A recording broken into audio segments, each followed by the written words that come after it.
Welcome, Ryan. No dancing for me, sorry. No dancing? You're sure? Yeah. We can do it? No, I'm good. All right. Well, the floor is yours, Ryan. All right. Take that one. Oh, please. I'm sorry. That's all right. How's everyone doing today? You guys awake? All right. Who's on Twitter in the room? Yeah, has anyone heard of Twitter? All right. That's awesome. So Ryan is the man if you're developing anything. You're all set, Ryan? Yeah, we're the good floor to go. is yours. Beautiful. Let me move us a little bit for you. Thank you. Unless someone wants to come join me. Hopefully this will work. We'll see. So I want to start off today by kind of thanking three groups of people. And while Loic is up here, I think it'd be great to thank him and Geraldine for throwing this spectacular event and for including us in here. It's amazing, something that didn't exist 2 years ago suddenly has 2,300 people, a bunch of companies, and a lot of excitement around it. So thank you very much for including us. Thank you, Ryan. I also want to thank the great city of Paris for their hospitality. We're committed to being a global product, as you've probably seen through our recent translation efforts, translating into Spanish and French and soon into many other languages. And we're really excited to be here, so thank you so much for hosting this event and having us here. And lastly, and probably most importantly, we really want to thank the developers. The developers really make Twitter who it is as a company. They're fundamental to who we are. 2009 has been a fantastic year for the entire ecosystem, and we're really excited for what 2010 has to bring. Let's see if this works. Nah, it's not going to. So, if nothing else today, I want you to leave with this one thought in mind, that our success is linked with your success. Twitter as a company, is a platform company. We can't be successful without the platform being successful. So we need to invest in the ecosystem to make sure we have a healthy, functional, and successful set of companies. I want to talk a little bit today about how we get there, but first I want to talk about kind of the history of the platform leading up until today, talk a little bit about the roadmap going from here, and then we do have some really exciting announcements, as Loic alluded to right at the end. So get started. So most people here, obviously since you raised your hand, know what Twitter is, but it was founded a little over 2 years ago, as you heard from Jack, on this very simple concept of sharing information amongst networks and within the public. It was a simple way to take the lowest of signals, whether it's your mobile phone, a laptop, whatever it might be, share a simple and short message, and then see the kind of robustness that comes out of that simplicity. The founders of the company have spent over 10 years building platforms to support and distribute openness of information. And openness for us is really a core value of who we are. It's something that we take very, very seriously. And openness can really take many forms. For us, it's the ubiquity of content and the kind of fast and efficient transfer of that information. Beginning of Twitter really had no concept of the platform. Really, it was a simple service, but we didn't have a concept yet from day one about how we were going to work with partners.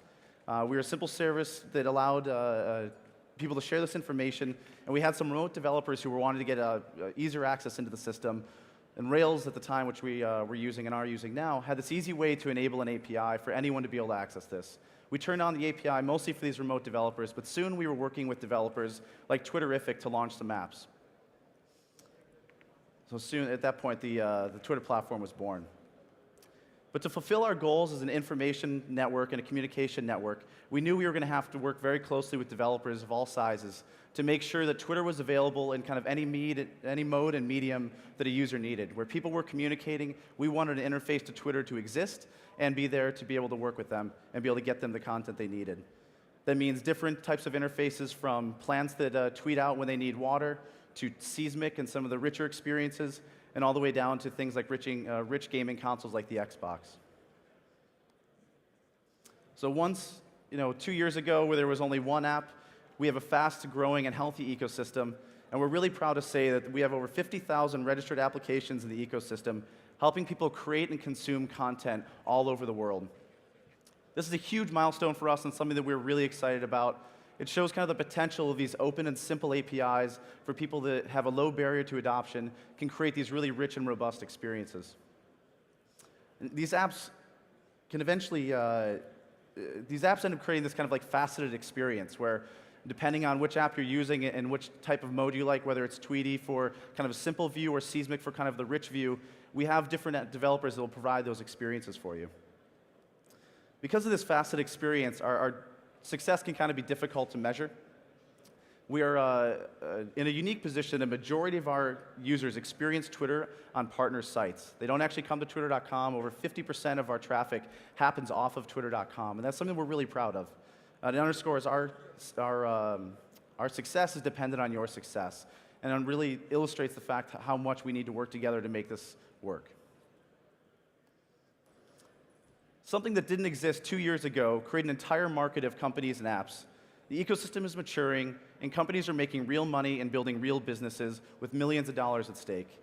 These businesses can help find and connect with their customers, help enrich that engagement, and they can also help users share and discover information that's important to them. I want to celebrate 3 kind of pioneering examples of companies that are finding Twitter to be kind of a lucrative and profitable platform for them. First is CoTweet. They help brands like Coca-Cola, Starbucks, Dell, all the way to small businesses and nonprofits like Kiva, reach and engage with customers on Twitter. Businesses knew that the discussion was going on around their brand on Twitter, but they weren't sure how to approach it, and the tools that we offered them were more focused on end users and consumers.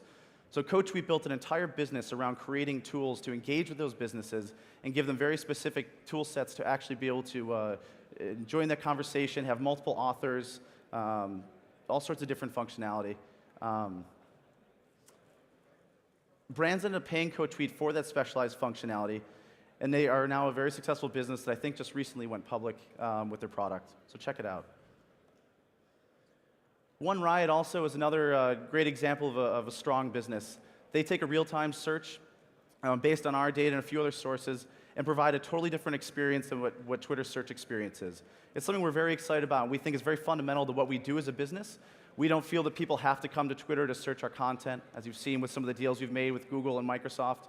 We want people to be able to have that same search and that same data wherever they go and whatever site they like to use.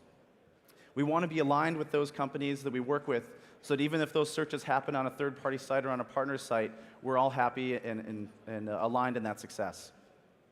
For us, it's about user choice and the appropriate user experience for that person. Online publishers are also a very interesting target market for people looking to make money with Twitter. They're looking to measure and track discussions on Twitter about their content, and TweetMeme has built also a very specific set of tools to help them do that. As you can see from the screenshot, they give you graphs of how your content moves throughout the network over time, trees of the retweet systems, and who are the most influential in the network. I think this is a market where we're going to start to see a lot more businesses kind of jumping in and providing tools for. Publishers are also very happy to pay for this added value. So you can see that our ecosystem is growing. We're building real businesses. There's real money involved. This is something that we're incredibly excited about. Again, from 2 years ago with one app to now 50,000 registered applications, it's nice to see this kind of growing and robust ecosystem. We think there are still many, many opportunities to be had, and we think this is just the beginning of the beginning. So we are really excited to see what developers can come up with in the coming months and years. I want to transition a little bit to where we go from here and kind of the roadmap ahead for us. We spent probably the past 6 months to a year really listening to our developers and our core ecosystem to really understand what we need to do as a business to better support them and provide them so that they can be successful in their own worlds. We want to provide the tools that help them do that and help them grow and engage with their customers, and we want to talk about the roadmap that we've kind of laid out based on this and talk about what we've learned that helps us kind of shape our plans for 2010. So kind of 4 key themes that we heard from partners over and over again. They help us drive decisions for 2010 and help us kind of flesh out this roadmap that we'll talk a little bit about more today.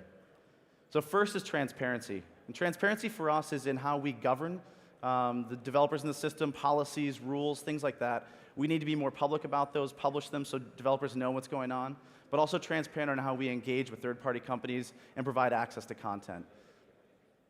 Second, communication. We need to proactively communicate. We need to be out there letting them know when things are having problems with the system or when we're announcing new features. We started a new program this year called Developer Previews that gives developers early access to functionality before it even hits twitter.com. And it's been incredibly successful, and we're really looking to kind of grow and broaden that program. Utility is a kind of interesting theme for us. And utility to us means providing these robust and varied APIs that allow developers to do very different things with them. If we only offered APIs to create a very kind of Twitter-like experience in other sites, you wouldn't see things like real-time search or content analysis, sentiment analysis, things like that. So we need to keep providing these different and robust APIs that allow people to do very different things with the content. We have some exciting announcements today, but I think most recently most people know about retweet, list, and a geotagging API, and I'll tell you a little bit more about the new ones in a second. And the last one's profitability. A few weeks ago at the TechCrunch Crunch Up, our COO, Dick Costello, talked a little bit about this upcoming kind of business model for us. The business model for us is going to be a way to provide money that flows through the platform to all of our ecosystem partners in an organic way where we share in the success. This allows us to be aligned with partners like OneRide and everyone else in the system, from Seismic to Tweety to TweetDeck, so that when they succeed, we succeed, and when we succeed, they succeed. So we're really excited about this, and we'll be having some more details to share in early 2010.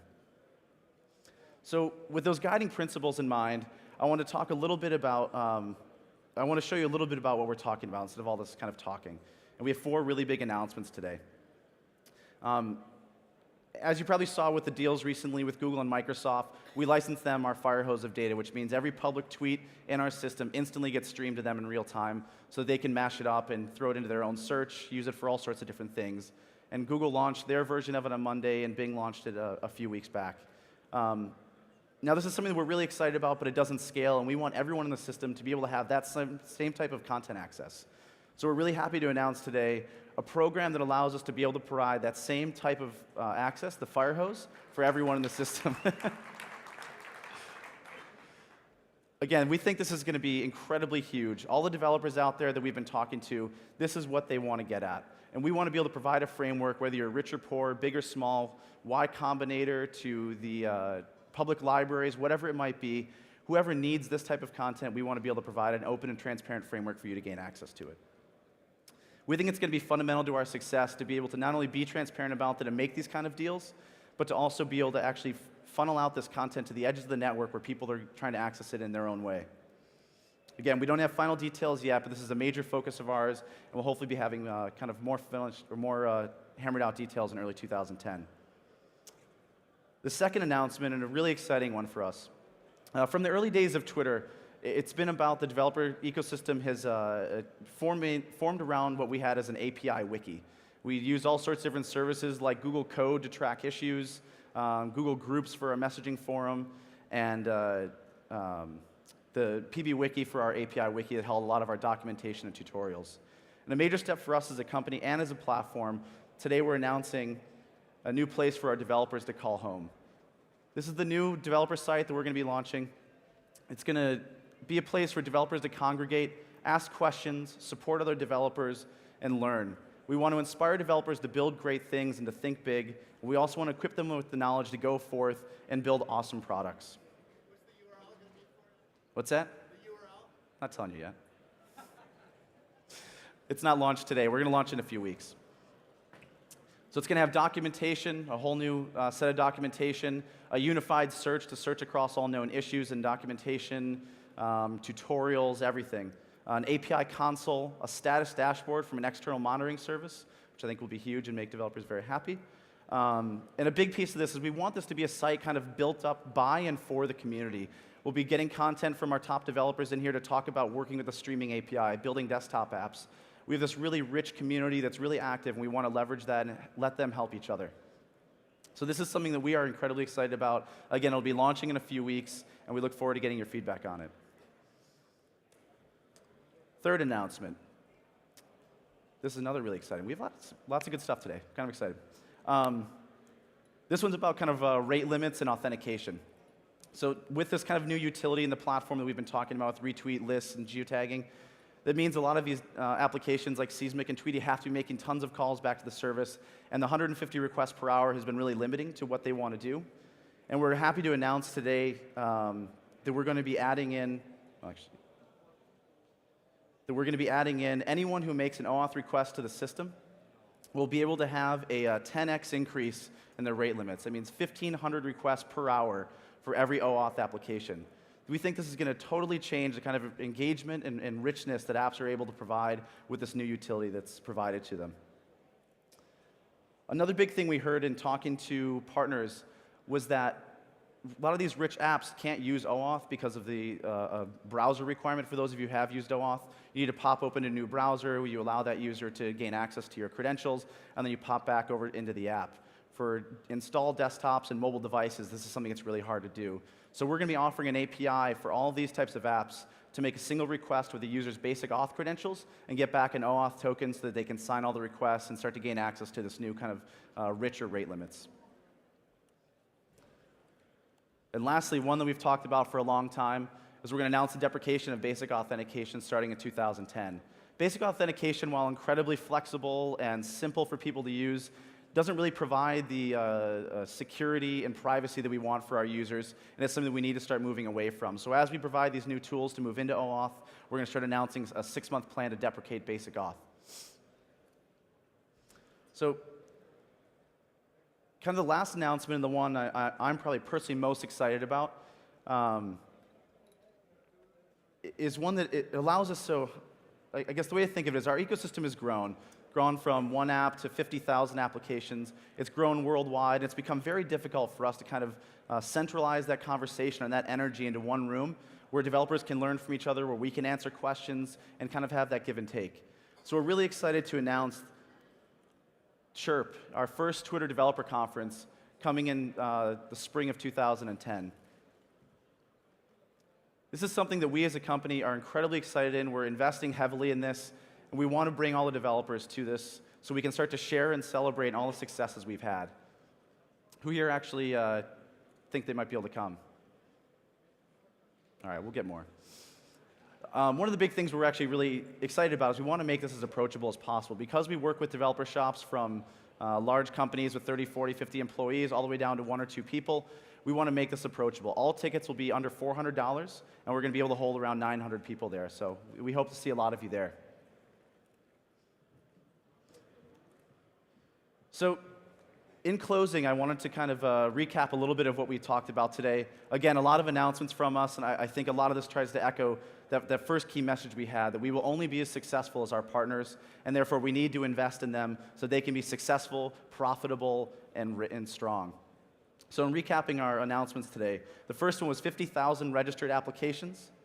Second one was Fire Hose for everyone. Third is a new home for developers with the dev.twitter.com. A 10x rate limit, an API for browserless apps, and Chirp, our first official Twitter developer conference. For us, this is a culmination of a few months of work for us on the platform team. We're still a very small team, but it's a lot of work for us, and we're really, really excited about what the future holds and what 2010 holds for us. So we hope to see a lot of you at Chirp, and if you're interested today in learning more about these things we talked about, we're holding a developer conference, developer workshop at 2 o'clock in room 1. We'll be going over some of these new APIs that we talked about. We can talk about and get your feedback for the developer portal, and we're really excited to kind of meet you guys. So please come join us there. Merci beaucoup. Thank you, Ryan. Very Thank you. impressive. I can take my over hat now with this mic one for a second. Very, very Cool. exciting.